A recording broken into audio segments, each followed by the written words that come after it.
5:08 on a Saturday morning, and I'm tired. Why are you tired?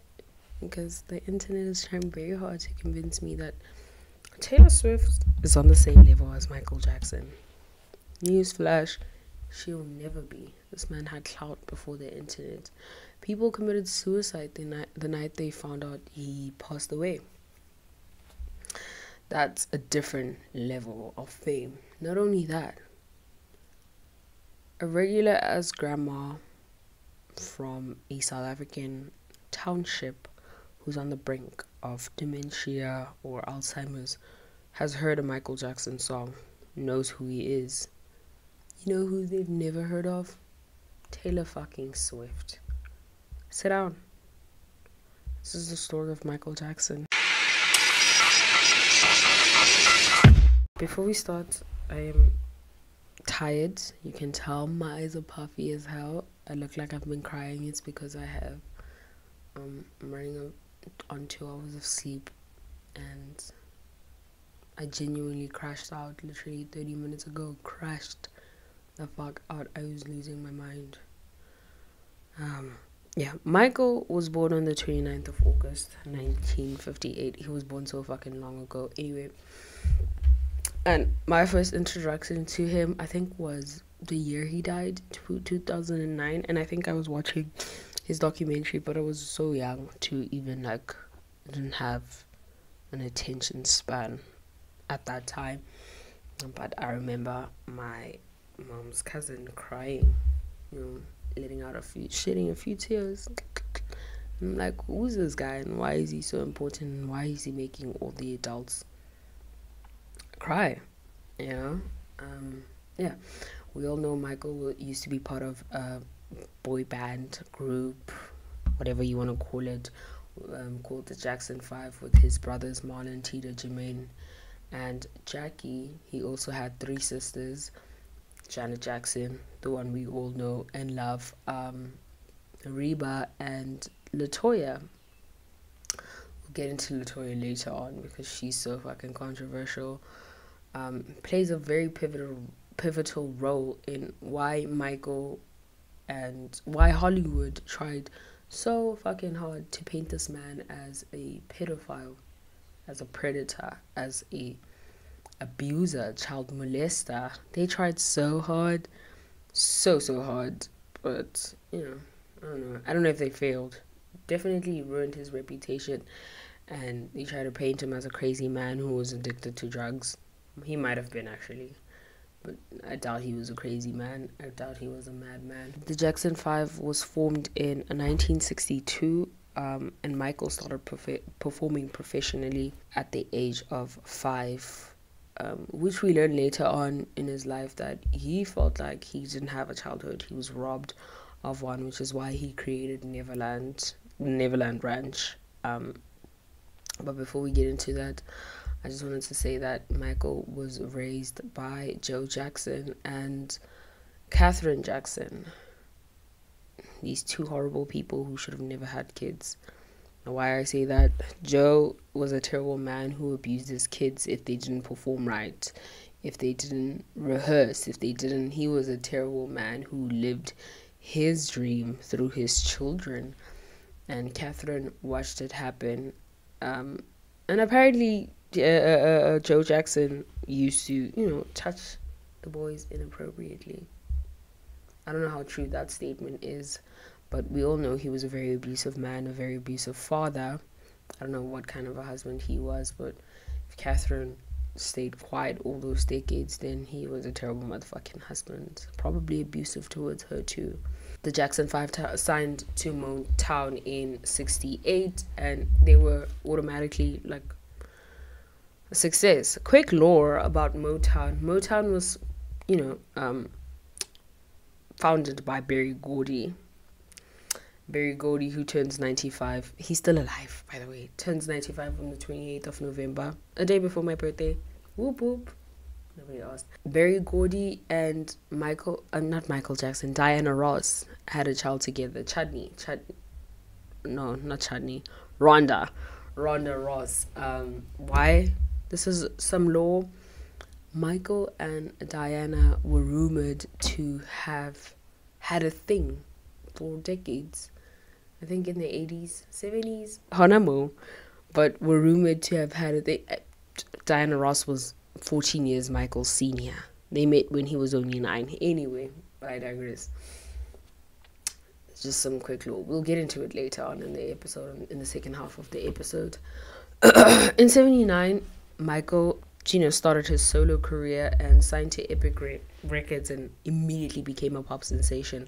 He won his first Grammy in 1980, just in a year after, becoming a solo artist. Is the sun coming up? I think the sun is coming up. I hate recording when the sun is up, actually, because it gets so hot. Michael dropped his still very fucking popular album Thriller in 1982, and apparently it's the most, and I say apparently because I'm not sure how true this is, but according to the stats and the numbers on Google, this is the most successful album ever. It sold 70 million, 72 million, 75 million, 70 something million, over 70 million copies worldwide. My lips are dry as fuck. Worldwide. How many people? 70. South Africa has 60 something million people. Just imagine that many people buying an album. Very successful album. We all know Thriller. We all know how we feel about that album. It's an amazing album. Actually, Michael Jackson used to scare me growing up. I don't know if y'all relate. He used to scare the fuck out of me when I was growing up. I don't know. I didn't really watch the Thriller, music videos, and I was so scared. His music videos are kind of scary. Anyway, obviously Michael's, having drops Thriller in 92 is, having a great career, solo career, success, amazing success, drops more albums in between. And then in 93, his first allegation of sexual assault, child sexual assault, comes out of the woodwork. This was an allegation from an industry screenwriter and a dentist called, what's his name? Evan Chandler.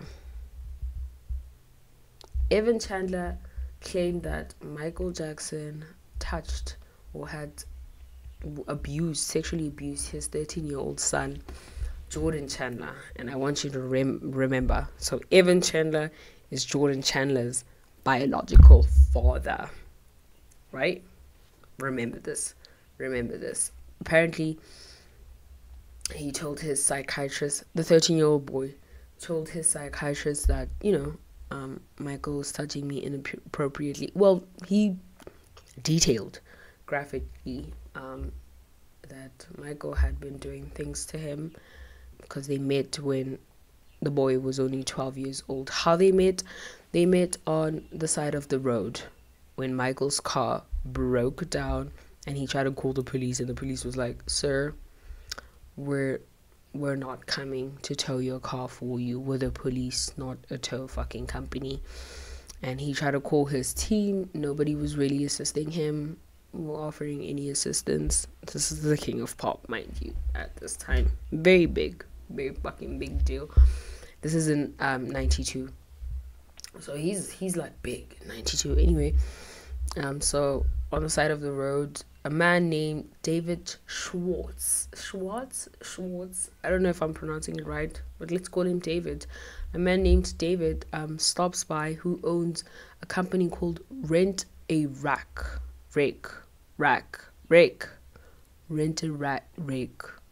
Y'all get what I'm saying. He owned a company and towed Michael to his shop. So David towed Michael's car into his shop and, had this king of pop, this pop sensation, this big superstar, the most famous person on the planet alive at the time, in his shop, and called his wife June Handler. Babe, I have Michael Jackson in the shop. I need you to come down here ASAP. June dropped everything and rushed over with her son, Jordan Chandler. Note, David Schwartz, sorry, is Jordan's stepfather. David Schwartz. So who do we have now in the story? We have David Schwartz. We have Evan Chandler. We have June Chandler. And we have Jordan Chandler, right? Jordan's parents, June and Evan, are divorced. And, yeah.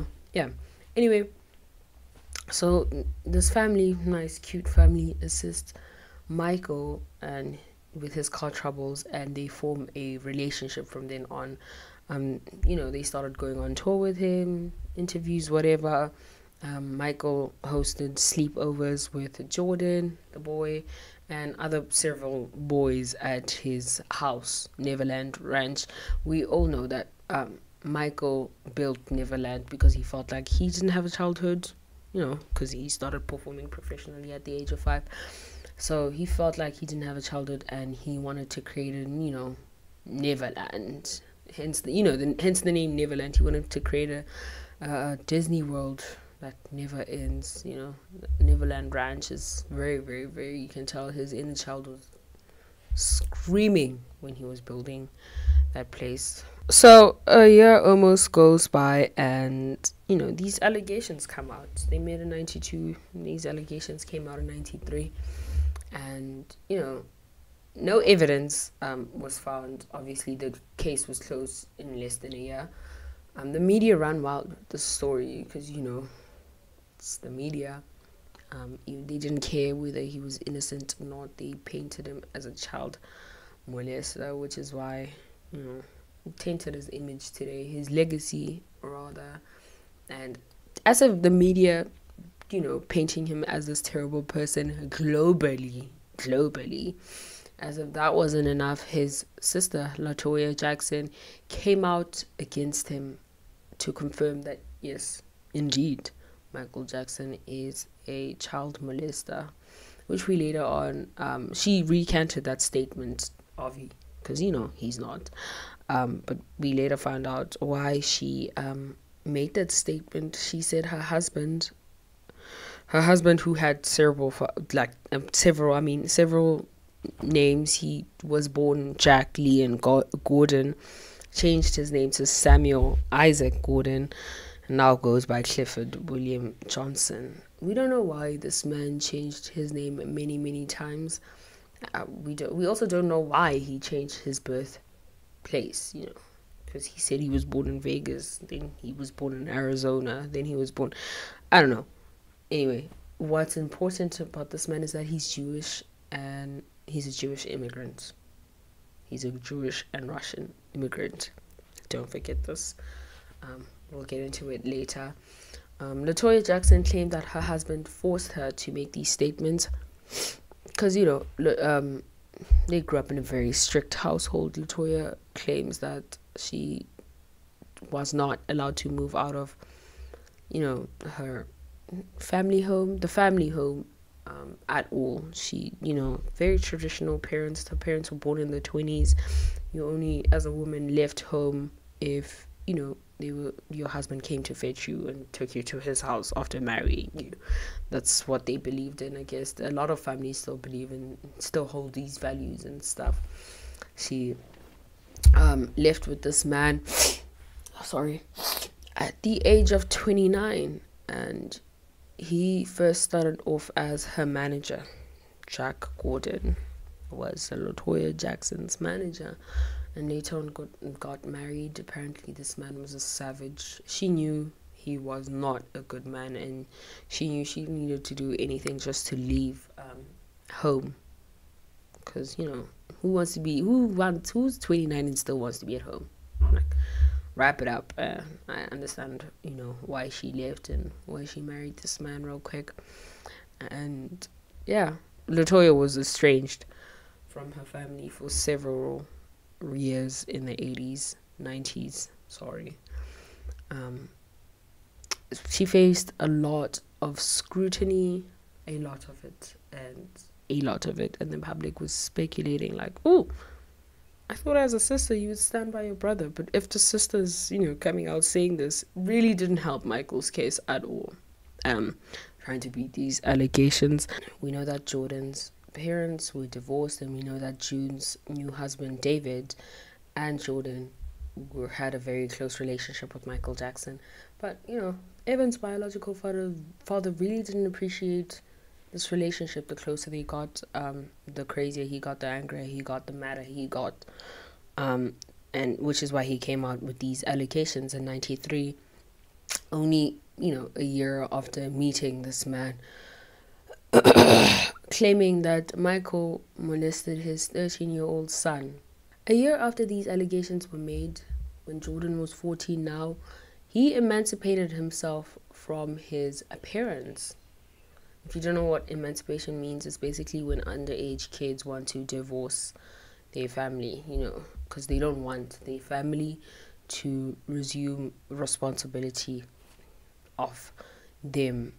So you have to provide evidence that you can financially support yourself and take care of yourself properly before you can emancipate yourself. It's like not an easy process at all, but it doesn't make sense. Why would this young boy emancipate? I mean, as a kid, you're like, oh my god, I love my dad for standing up for me and going against this really, really huge, the most, famous person on the planet, really, really huge star, going after them and trying to protect me and yada, yada, yada.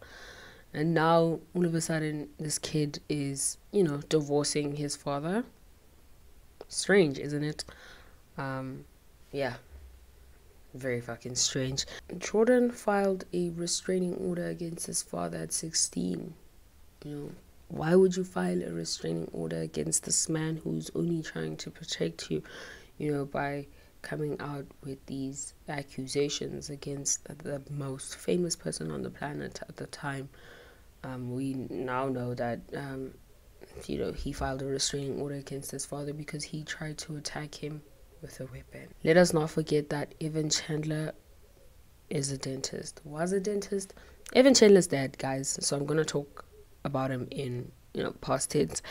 Evan Chandler was a dentist and drugged Jordan into making these allegations. Drugged Jordan into making these allegations with sodium amytal. He was extracting a tooth, from his son's mouth and drugged him. Mind you, sodium amytal is not a drug that's supposed to be used for this purpose. We don't use it in dentistry. People often incorrectly refer to it as the truth serum. It's a sedative, and it is a, what do we call it? Hallucinogenic, something like that, I think. And basically, if you give someone this drug, they're basically so out of it, they have zero control of their thoughts and the things they say, their actions, at all. This drug is not typically used for such purposes, such as extracting a tooth. So we know that Evan, this dentist who was also a screenwriter, extracted a tooth from his son's mouth and was like, oh my god, how do I make money today? How do I take advantage of the fact that my son is very, very close with Michael Jackson? I am going to manipulate my son into coming out with these allegations and, forcing him to say that Michael Jackson, not only touched you inappropriately, did some really gruesome things, and I'm going to force him to see the dirtiest psychologist with the most fucked up moral compass, and described him in, not psychologist, psychiatrist, described him in great detail about what this man was doing to me at the Neverland Ranch. What's funny is that Jordan was describing what Michael was doing to him while the other kids were there. And the other kids that were there were like, no, none of that happened. This man didn't touch us inappropriately. We had fun there. Our families, he not only invited us, he also invited our parents, our guardians, our families, to be at the Neverland Ranch if they felt a little bit uncomfortable with their kids going with this pop star, strange man. Right after Evan manipulated his son to make these, allegations. Sorry, guys, I have my notes right here. Allegations. He found a lawyer. Again, another professional with a very dirty moral compass to try to. This is a shakedown now. He approached a lawyer and was like, hey, tell them I have a recording of this and yada yada yada, and I want 20 million. Michael told him to go fuck himself. Actually, I don't know if Michael Jackson cussed or not. Did he? I think he did cuss. I don't know. As a parent, when your son comes to you and says, hey, I've been sexually abused, you call the police. You don't approach a lawyer and say, hey, I want 20 million. I want $20 million, or I'm going to the press with this. He didn't go to the press. And, he was like, oh, okay, not 20 million now. Just one is fine. $1 million is fine. He still said no. So now at this point, as this shakedown is happening, now this is a lawsuit, actually. No. Now, so it comes out. Now, the press finds out, and it becomes a big thing worldwide. And Jordan's mom is like, this man might be lying, because I was married to this man. I know what he's like. I know he's devious. I know he'll do anything for the coin, which I kind of respect, sort of. Do I respect it? I don't know if I respect it, which I kind of respect. Do anything for the coin. So he might be lying about this. So June tells her husband David about her suspicions, and David stages a call with Evan. And not only does he confront Evan via phone call, he records this conversation, and Evan is heard saying, and I quote, hold on, Nimi, this man says, this man is going to be humiliated beyond belief. He will not believe what is going to happen to him. It's going to be bigger than all of us put together. This is exactly what is said during he was heard saying this. He was also heard saying, like, are you not concerned about, what about your son? What about your son? That has nothing to do with me. Well, I'm paraphrasing, but he said that he clearly wasn't concerned with, seeking out justice for, his son. He was worried about, making a quick buck. I may not respect him as a person, but I respect the hustle. Anyway, in January of 1994, Michael decided to settle $15 to $20 million, which caused a lot of speculation because some saw this as an admission of guilt. Some said, maybe he's trying to protect himself, whatever. Anyway, so all these allegations died down, and almost 10 years later, in 2003, he continues with his career, whatever.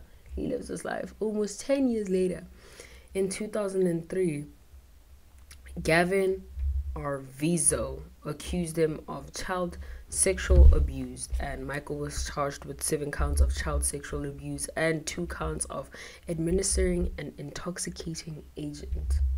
This was in 2003.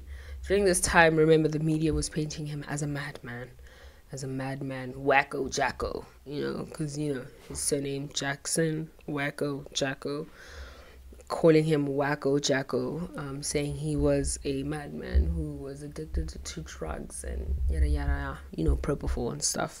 There were also articles about him saying that he was anti-Semitic, he hated Jews. There was a lot of recordings. Apparently, this doctor who administered the drugs to him, which is the same doctor that killed him or overdosed him, used to record Michael a lot while he was saying all of these highly controversial things as he was high. And you could hear in these recordings that he was, out of it, visibly out of it. He used to record him saying anti-Semitic things, saying Jewish people were greedy and were trying to take everything he had. He hated Jews. Yeah. It also came out during this time that he kept an enemy list which had Tommy Mottola. I don't know if you guys know who Tommy Mottola is. If you don't know who he is, please do your research on Tommy Mottola. Do your research on also who he married and why she still, has a very successful career to this day. And a bunch of people were on that list, including Janet Arvizo, which is Gavin's mom, who, accused them of child sexual abuse in 2003. The Arvizo family is a very, shady family in general. You can do your research on the Arvizo family. There's so much lore about them. Michael won his case and was acquitted of all of these charges. Mind you, he was being investigated for about a decade, just like Diddy. He had been investigated for about a decade when these,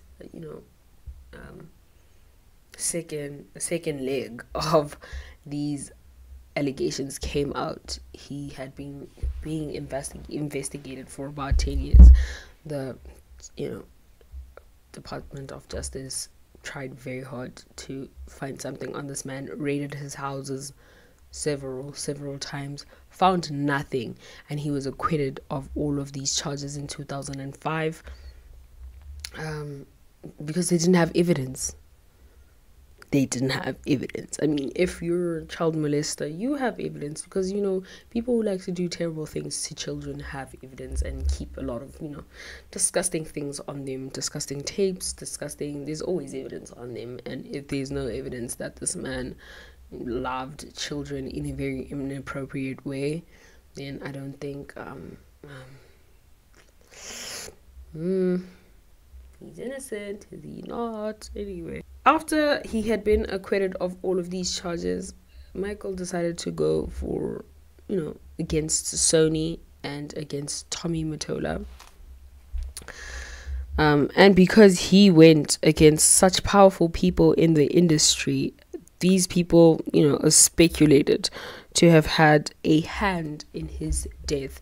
There was a specific interview where Michael said, and I quote, "Tommy Mottola is a mean, racist, and a very, very devilish man. I'm not surprised to say what I'm going to say right now, but I have to. Please don't videotape what I'm going to say, okay? He's a racist and he's very, very, very devilish." He called Tommy Mottola the devil. He, had it on a big ass poster while he was on stage performing many, many times.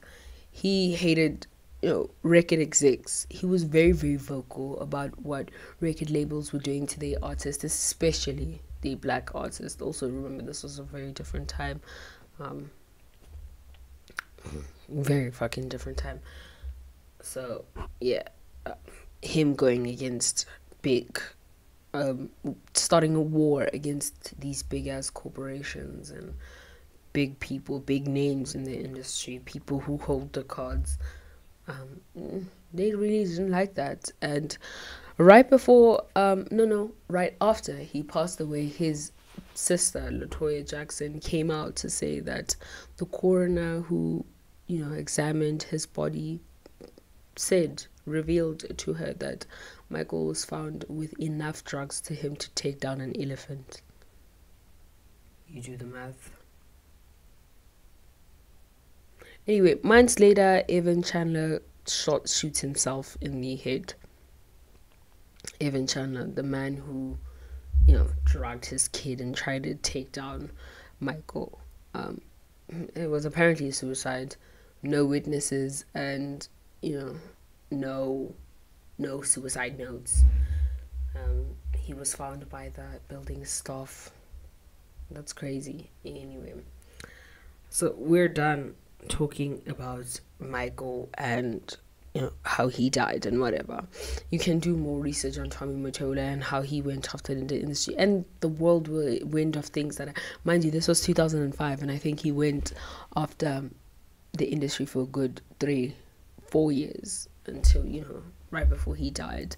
Right now we're going to talk about his romance with Diana Ross, because there's so much lore about Michael Jackson, and I just feel like we don't have enough time to talk about everything. We'll be here for 3 hours, and I genuinely don't feel like talking and sitting here and being here for 3 hours talking about Michael Jackson. No offense, but that'll be another episode, specifically on how he try to get his masters and try to get own his stuff. Anyway, so Michael and Diana Ross meet at a Motown audition. They were auditioning for Motown, the record label, Motown Records, when he was only 9 years old. They met when he was only 9. How old was Diana? 14 years is his senior, 23. So Michael hadn't hit puberty yet, and Diana Ross was about to hit her second puberty, because women hit puberty twice, if you didn't know. And Michael was very, very taken aback by her aura, her stardom. He held a very deep admiration for Diana, and at this point it was really like more professional. But he developed a genuine emotional connection with him, and his obsession with her stayed well into his teenage years, and in the 70s they grew closer, filming The Wiz. This movie called The Wiz that came out in 1997 became a pivotal moment in their relationship. They played lead roles and stuff. During this period, there were rumors of a romantic relationship circulating, between them. Their close friendship and joint appearances led fans and tabloids alike to speculate whether their bond was romantic or, just purely. Mind you, I think Michael went to go live with Diana somewhere during the 70s, right after they were signed to Motown. So Diana was Michael's, what do they call them again? What do they call them? Mentor. Yeah. It's way too fucking early for me to speak English. While they were at Motown together, they toured together, they performed together, they opened the Jackson 5, opened a lot of Diana Ross's shows at this time, because remember, they were signed, the Jackson 5 was signed at Motown, and Michael started his solo career at Epic Records. At this time, while Michael was still young, for her, Michael was like a younger brother, and she often treated him with a protective affection rather than a romantic interest. But there was an interview where, because I've watched a lot of interviews with Diana and Michael when they were both together, and there was one interview that stood out to me, because what did she say? She said, I didn't know you were going to be this handsome, grow to be this handsome. And I think at this point he was like, I don't know, in his late teens or early 20s. He looked really old. Anyway, but at that point, Michael was really obsessed with Diana. But remember, at the time Michael was 20, Diana was 34. She was really, really old. It would make sense if he was 30 and she was 44, but it didn't make sense. They met when he was 9. That's anyway, in 1986, Diana Ross got married, and this life event deeply affected Michael. Although he was happy for her, he felt a pang of jealousy and heartbreak at the thought of losing her to someone else. Their complex emotional ties were evident during this time, as Michael remained attached to Diana despite her marital commitments. Michael's admiration for Diana was found expressed in his art. Songs like Dirty Diana. But remember, Dirty Diana came out after, I don't know, did Diana go to, no. Did she, how many times was Diana married? I don't know. She was married several times. Well, had, several toward love affairs. Let me not say affairs because it sounds so dirty. Toward love relationships, whatever, with several men. She has multiple baby daddies because Diana Ross is, she's a girl. She's a girl. You get it. Anyway, so right after Diana got married, Michael was very happy that she's married, whatever. But also apparently there's a whole conspiracy that Evan Ross, I don't know if you know Evan Ross, Tracy Ellis Ross's younger brother, he has a role in Star the series by Lee Jackson something. Is it Lee Jackson? Whatever. Lee Daniels, I mean. Yeah, apparently Evan Ross is Michael Jackson's son, secret son, or whatever. I don't know who Evan Ross's dad is. I think it's Arnir Nays Jr. or something like that. Another example of how Michael expressed his, love for Diana Ross is in his song Remember the Time, which many interpreted as a homage to their earlier days together. Apparently Diana Ross and took Michael's virginity, which is why he was so obsessed with her. I feel like it's so sad because when I talk to a lot of men, they say they lost their virginity to older women. Why? You guys are victims. Do you guys know that? You guys are victims. I feel like it's very hard for men to come to terms with the fact that they're victims. It's okay. We're here for you. Not me, though. The rest of the community is here for you. I'm not. Don't get it twisted. I'm not here for anyone. Anyway, right before Michael died, apparently his will was forced because Michael died without writing his own will. There was just evidence that, when this will was being made by these powerful record execs who were about to take him out, he was in a different state, a different city on the other side of the country. And anyway, after his death in 2009, it became evident that his affection for Diana Ross remained powerful. In his will, he named her as a guardian for his children, further emphasizing the profound bond. This choice demonstrated his trust and regard for Diana, highlighting her enduring role in his life even after his passing. But I just feel like this will is like sus. I mean, it makes sense to put Diana Ross in there, but I feel like the people who were close to him knew that he was close to Diana Ross, and they just put her in there. But this will was made very shadily. You can do your research on that too. There's so much lore. All you have to do is just search, Michael Jackson and Diana Ross on TikTok, and it just shows you everything, baby.